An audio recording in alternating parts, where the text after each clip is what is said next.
Hello students, after completion of haloalkane आज हम लोग स्टार्ट करने जा रहे हैं हेलो अरेन्स। हेलोरीन का मतलब होता है halogen derivative of aromatic hydrocarbon. किसी एरोमेटिक हाइड्रोकार्बन के साथ में जब हेलोजन एटम अटैच्ड हो तो आप इसको हेलोअरीन बोलते हैं। जैसे बेंजीन के साथ में हेलोजन एटम अटैच्ड हो तो आप इसको हेलो बेंजीन बोलते हैं। तो हम लोगों का जो सिलेबस है उसमें हेलो बेंजीन ही पढ़ना है। हेलो बेंजीन का प्रिपरेशन और हेलो बेंजीन का प्रॉपर्टीज हम लोग देखेंगे। तो हेलो बेंजीन जो है वो क्या है? जब बेंजीन रिंग के साथ, बेंजीन एक एरोमेटिक हाइड्रोकार्बन होता है और इसके साथ में जब हेलोजन एटम अटैच्ड हो जाए तो आप इस कंपाउंड बोलते हैं हेलो बेंजीन। हेलो बेंजीन में हेलोजन एटम जो होता है ये फ्लोरीन भी हो सकता है, क्लोरीन भी हो सकता है, ब्रोमीन भी हो सकता है या आयोडीन एटम भी हो सकता है। यहाँ पर हेलोजन एटम जो होंगे वो फ्लोरीन, क्लोरीन, ब्रोमीन या आयोडीन कोई भी हो सकता है। जब फ्लोरीन यहाँ अटैच्ड हो तो आप इसको फ्लोरोबेंजीन बोलेंगे, क्लोरीन अटैच्ड हो तो आप इसको क्लोरोबेंजीन बोलते हैं, ब्रोमीन अटैच्ड हो हेलोजन के साथ तो ब्रोमोबेंजीन बोलते हैं, और आयोडीन अटैच्ड हो हेलोजन आयोडीन अटैच्ड हो विथ बेंजीन रिंग तो आप इसको क्या बोलते हैं? आयोडोबेंजीन बोलते हैं। तो हेलोबेंजीन का प्रिपरेशन हम लोग कैसे करते हैं? इसमें एक रिएक्शन है send mayor reaction. Send mayor reaction, send mayor reaction में हम लोग बेंजीन डाइजोनियम क्लोराइड से क्लोरोबेंजीन और ब्रोमोबेंजीन बना सकते हैं। सेंड मेयर रिएक्शन में बेंजीन डाइजोनियम क्लोराइड यूज करते हैं। बेंजीन डाइजोनियम क्लोराइड को प्रिपेयर करने के लिए एनिलीन का यूज किया जाता है। This compound is aniline. जब एनिलीन को हम लोग ट्रीट करते हैं कोल्ड में 0 to 5 डिग्री सेल्सियस पे सोडियम नाइट्राइट और HCl के साथ, 0 to 5 डिग्री सेल्सियस का मतलब हो गया 273 to 278 केल्विन। इतने टेम्परेचर पर जब सोडियम नाइट्राइट और HCl से एनिलीन का ट्रीट करते हैं तो इससे आपको क्या मिलता है? इससे आपको मिलता है बेंजीन डाइजोनियम क्लोराइड।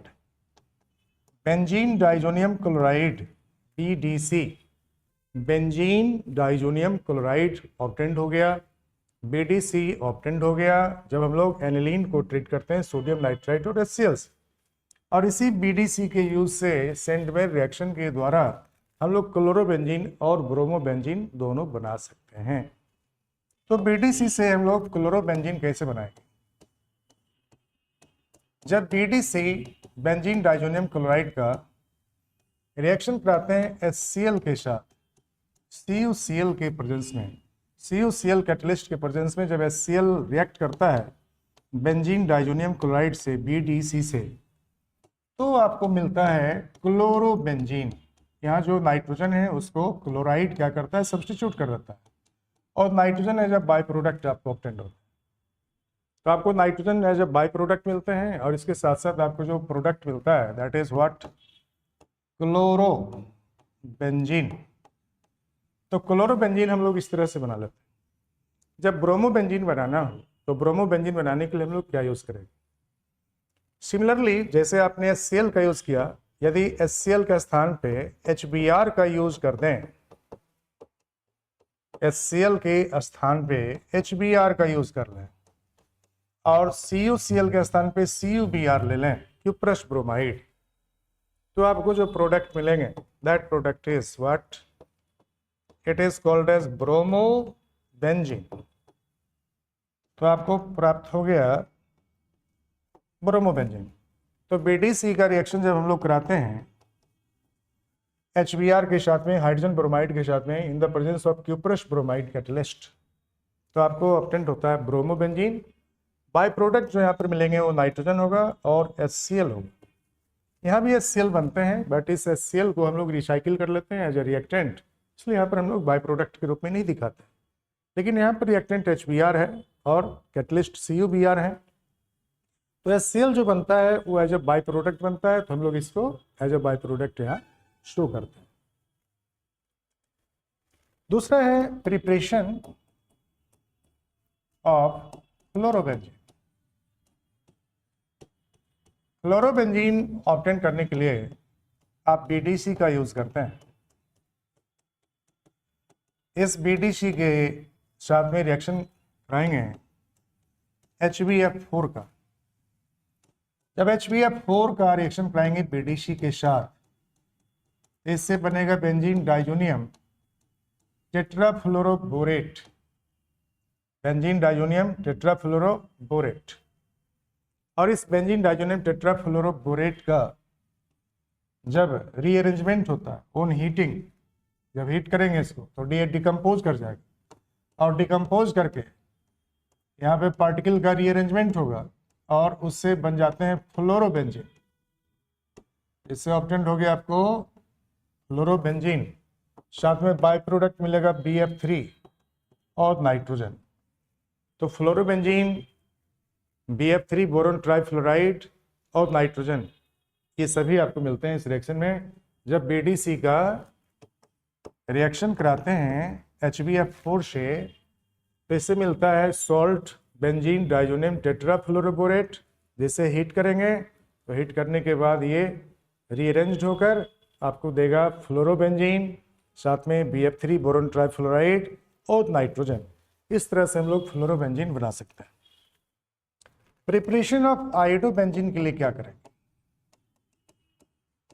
आयोडोबेंजीन को प्रिपेयर करने के लिए, आयोडोबेंजीन ऑब्टेन करने के लिए हम लोग BDC का रिएक्शन कराते हैं, बेंजीन डाइजोनियम क्लोराइड का रिएक्शन कराते हैं।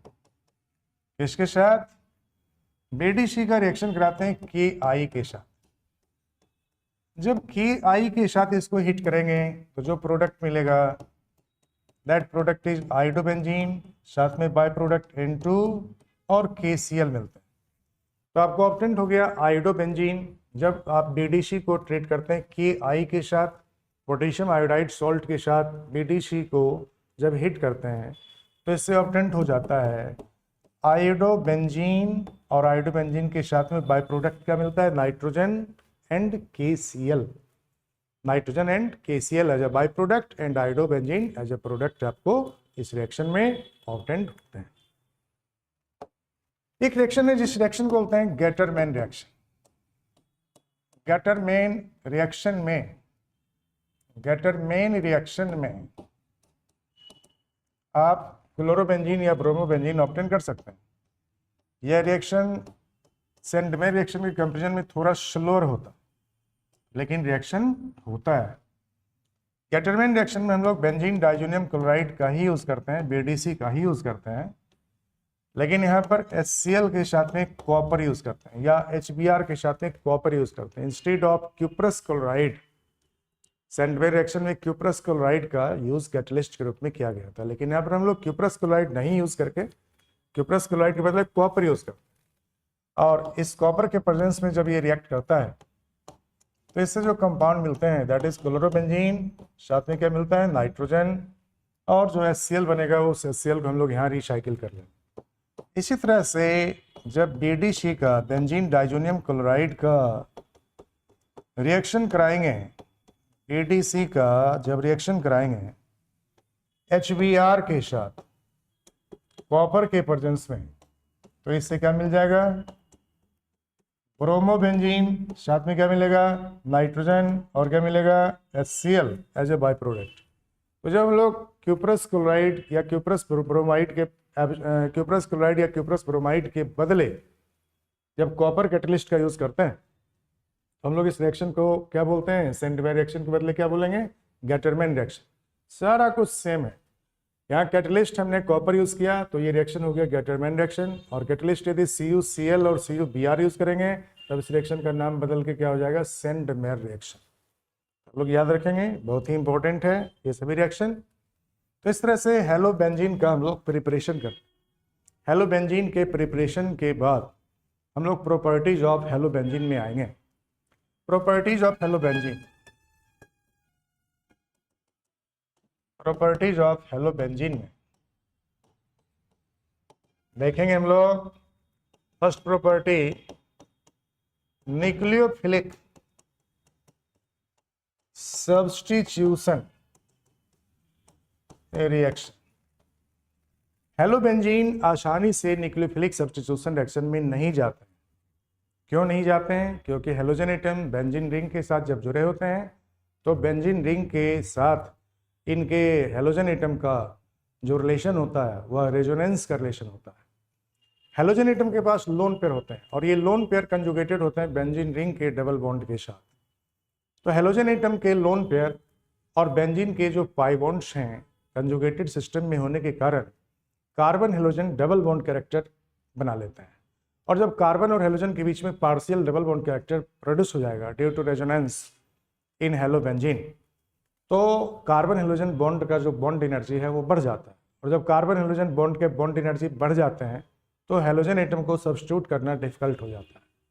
जैसे में आपको यहाँ पर दिखाया जा सकता है रेजोनेंस स्ट्रक्चर बनाकर, जब आप क्लोरोबेंजीन ले लेते हैं, क्लोरीन के पास लोन पेयर इलेक्ट्रॉन होता है और बेंजीन में अल्टरनेट पोजीशन पे डबल बॉन्ड है, single bond and double bond alternate position पे, और साथ ही में ये लोन पेयर और ये पाई बॉन्ड भी आपको एक सिंगल बॉन्ड से सेपरेटेड है। तो जब इसका रेजोनेंस स्ट्रक्चर बनता है तो lone pair of chlorine atom इस कार्बन को डोनेट होता है और इस कार्बन के द्वारा जब ये इलेक्ट्रॉन पेयर एक्सेप्ट होंगे तो साइमल्टेनियसली ये पाई बॉन्ड का जो इलेक्ट्रॉन है वो अगले कार्बन पे ट्रांसफर हो जाता है।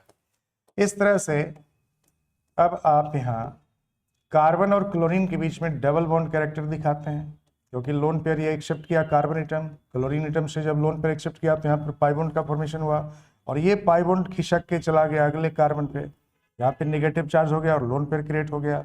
अब इस तरह से ये रेजोनेंस चलता रहेगा। आगे हमें ये समझना है कि कार्बन और क्लोरीन के बीच में partial double bond character produce हो जाते हैं due to resonance in chlorobenzene और ब्रोमोबेंजीन और आयोडोबेंजीन और इन द फ्लोरोबेंजीन।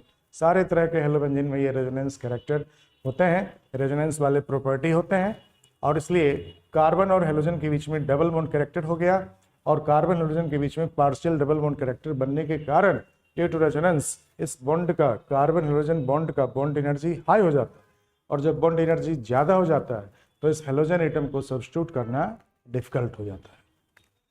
तो हेलोजन एटम को सब्स्टिट्यूट कैसे कर सकते हैं? हेलोजन एटम सब्स्टिट्यूटेड होता है बट ये बहुत ही हाई टेम्परेचर के कंडीशन में सब्स्टिट्यूटेड होता है।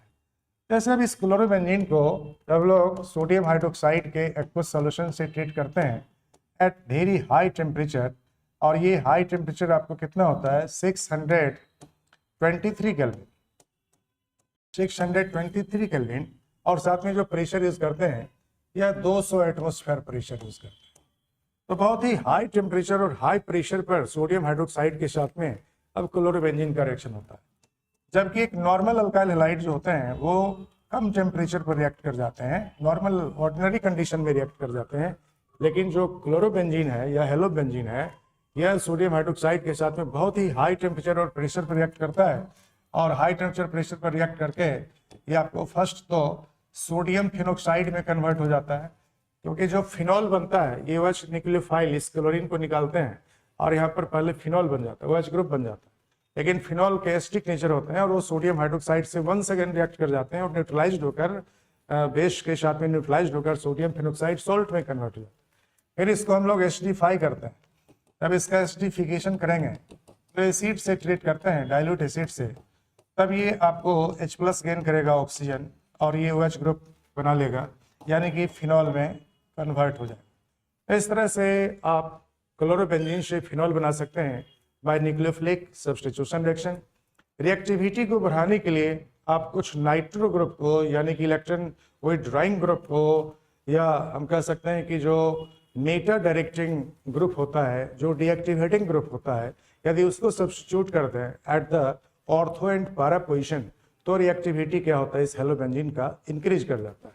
तो जब हम लोग यहाँ पर नाइट्रो को सब्स्टिट्यूट करते हैं तो रिएक्टिविटी अब बढ़ जाता है और लो टेम्परेचर पर रिएक्ट हो जाता है। तो जब क्लोरोबेंजीन का नाइट्रेशन कराएंगे तो हम लोग नाइट्रेशन के लिए HNO3 और H2SO4 यूज करते हैं और HNO3 और H2SO4 के रिएक्शन से जब यहाँ जहाँ क्लोरीन जुड़ा है इसके रिस्पेक्ट में नाइट्रो ग्रुप 2 पे अटैच हो गया या 4 पर अटैच हो जाएगा इसके रिस्पेक्ट में, क्योंकि ये क्लोरीन एटम जो होते हैं वो ऑर्थो पैरा डायरेक्टर कहलाते हैं। जहाँ पर क्लोरीन जुड़ा है इसके रिस्पेक्ट में जब नाइट्रेशन होगा तो सेकंड पर होगा या 4 पर होगा या सेकंड और 4 दोनों पर होगा। अब इस तरह से 2 और 4 दोनों पे हमने नाइट्रो को सब्स्टिट्यूट कर दिया। अब इसके साथ में जब NaOH का रिएक्शन कराते हैं तो NaOH एक्वस सॉल्यूशन का रिएक्शन कराएंगे तो अब लो टेम्परेचर पर ये रिएक्ट करेगा। पहले ये बहुत ज़्यादा टेम्परेचर पर रिएक्ट कर रहा था 623 केल्विन पर, अब उससे लो टेम्परेचर पर रिएक्ट कर जाएगा और रिएक्ट करके ये आपको 2,4 डाइनाइट्रो सोडियम फिनॉक्साइड में चेंज कर जाता है। इस तरह से 2,4 डाइनाइट्रो सोडियम फिनॉक्साइड में कन्वर्ट हो गया, जिसको हम लोग एसिडिफाई करते हैं। तो एसिडिफिकेशन के बाद OH ग्रुप यहाँ पे प्रोड्यूस हो जाएंगे। यहाँ पर आपको 2 पर एक नाइट्रो रहेगा, 4 पर एक नाइट्रो जुड़े होंगे और ये OH ग्रुप में कन्वर्ट हो जाएंगे। इसको 2,4 डाइनाइट्रो फिनॉल कहते हैं। और यदि 2,4,6 तीनों ही कार्बन पर नाइट्रो को सब्स्टिट्यूट कर दिया जाए तो नॉर्मल टेम्परेचर पर ये रिएक्ट कर जाते हैं आपको, और वाटर के साथ रिएक्ट करके ये आपको न्यूक्लियोफिलिक सब्स्टिट्यूशन में जाते हैं और इससे जो प्रोडक्ट मिलता है that product is 2,4,6 trinitrophenol. 2,4,6 trinitrophenol को हम लोग क्या बोलते हैं? पिक्रिक एसिड बोलते हैं, जो बहुत ही इंपॉर्टेंट कंपाउंड होता है। तो जब हम लोग नाइट्रेशन, एक्सेसिव नाइट्रेशन कराते हैं इस क्लोरोबेंजीन का, तो एक्सेसिव नाइट्रेशन कराने पर HNO3 और H2SO4 से एक्सेसिव नाइट्रेशन कराते हैं तो 2,4,6 ट्राइनाइट्रो है ना बन जाएगा। 2 पर एक नाइट्रो, 4 पर एक नाइट्रो और 6 पर एक नाइट्रो ग्रुप सब्स्टिट्यूटेड हो गए, तो इसको हम लोग बोलते हैं 2,4,6 ट्राइनाइट्रो क्लोरोबेंजीन। और 2,4,6 ट्राइनाइट्रो क्लोरोबेंजीन का जब हम लोग वाटर के साथ में वार्म करते हैं तो वाटर से रिएक्ट करके अब ये आपको NaOH तो स्ट्रॉन्ग, NaOH में OH माइनस स्ट्रॉन्ग न्यूक्लियोफाइल है, लेकिन वाटर उससे वीकर न्यूक्लियोफाइल है, बट ये वाटर भी इससे रिएक्ट करके यहाँ OH ग्रुप प्रोड्यूस कर देते हैं। तो आपको यहाँ पर क्या बन जाता है? दैट इज व्हाट, ये नाइट्रो ग्रुप तो यहाँ अपने पोजीशन पे लगा रहेगा 2 पे, 4 पे और 6 पर। क्लोरीन को हटाकर यहाँ पर OH ग्रुप बना लेगा। ये हम लोग इसको क्या बोलते हैं? पिक्रिक एसिड बोलते हैं या 2,4,6 ट्राइनाइट्रो फिनॉल बोलते हैं। तो पिक्रिक एसिड या 2,4,6 ट्राइनाइट्रोफिनॉल, पिक्रिक एसिड हम लोग कॉमन नेम में बोलते हैं इस कंपाउंड को, और 2,4,6 ट्राइनाइट्रोफिनॉल बोलते हैं। तो जिन बच्चों ने सब्सक्राइब नहीं किया कृपया वो सब्सक्राइब कर लें हमारे चैनल को, ताकि आपको इस तरह के वीडियो नेक्स्ट टाइम फिर मिल पाएंगे। Thank you.